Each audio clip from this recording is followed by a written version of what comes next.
જિલ્લા કાનૂની સેવા સત્તામંડળ દ્વારા મહાશિવરાત્રિની ભવ્ય રવાડીમાં લોક ઉપયોગી માહિતીના પેમ્પલેટ વિતરણ કરવામાં આવ્યા.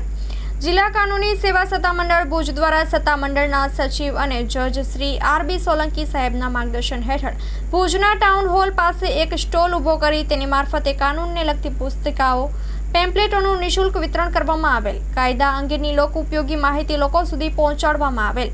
Advocate Shri Hansaben Bhidi, K L. Ajani, L L. Buchiya, para legal વોલિન્ટરો પ્રવીર ધોળકિયા, પ્રબોધ મુનવર, પૃથ્વીરાજસિંહ જાડેજા, આનંદ રાયસોની, બિંદીબેન પીઠડિયા, નસીમબેન લુહાર, ગાયત્રીબા ભાટી, નીતિનભાઈ મંડરાએ વિતરણ વ્યવસ્થા સંભાળી હતી. Story report by Karan Vaghela, Bhuj.